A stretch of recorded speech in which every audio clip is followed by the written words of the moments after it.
Argentina সমর্থকদের কাছে football কেবল 90 মিনিটের খেলা নয়, এটি উত্তরাধিকার, এটি পারিবারিক স্মৃতি, এটি বাবার হাত ধরে প্রথম ম্যাচ দেখা, এটি পরাজয়ের রাতে চোখের জল, আবার জয়ের রাতে অচেনা মানুষকে জড়িয়ে ধরার আনন্দ। এই আবেগের পেছনে আছে ইতিহাসও। আমি স্ফিতা আবরার, শুনছেন স্পোর্টস ইনসাইট।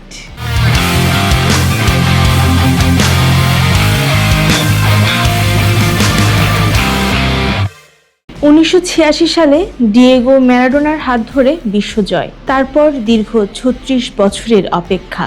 এর মধ্যে 4টি বিশ্বকাপ ফাইনাল ও কোপা আমেরিকার ফাইনালে হৃদয় ভাঙা হার। অনেকেই বলেছিল হয়তো আর হবে না, কিন্তু 2021 সালে কোপা আমেরিকা, 2022 সালে বিশ্বকাপ আর 2024 সালে আবারও কোপা আমেরিকা জিতে আর্জেন্টিনা যেন প্রমাণ করেছে ধৈর্যেরও একদিন পুরস্কার মেলে। সংখ্যাগুলো তাদের পক্ষেই কথা বলে। গত কয়েক বছরে আর্জেন্টিনা বিশ্বের সবচেয়ে ধারাবাহিক দলগুলোর একটি। তাদের রক্ষণ সংগঠিত, মাঝমাঠ নিয়ন্ত্রিত এবং আক্রমণে আছে মুহূর্ত বদলে দেওয়ার ক্ষমতা। সবচেয়ে বড় কথা, এই দল এখন শুধু একজন তারকার উপর নির্ভরশীল নয়, এটি হয়ে উঠেছে একটি পূর্ণাঙ্গ ইউনিট। কাল তাদের প্রথম ম্যাচ মানেই বাড়তি চাপ। ইতিহাস বলে বড় দলগুলো কখনো কখনো হোঁচট খায়।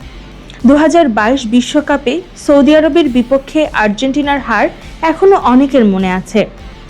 সেই হারই পরে তাদের বিশ্ব চ্যাম্পিয়ন হওয়ার গল্পের প্রথম অধ্যায় হয়ে দাঁড়িয়েছিল।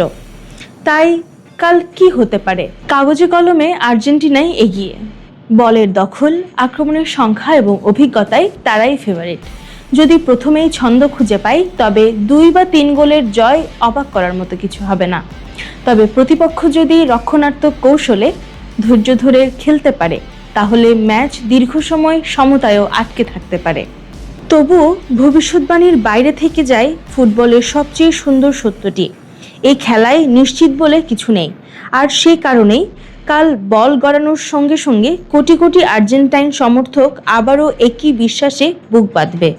ফল যাই হোক, গান থামবে না, কারণ তারা শুধু ট্রফির সমর্থক নয়, তারা গল্পের সমর্থক, সংগ্রামের সমর্থক। তারা বিশ্বাস করে নীল সাদা জার্সি একদিন আবারও অসম্ভবকে সম্ভব করে তুলতে পারে।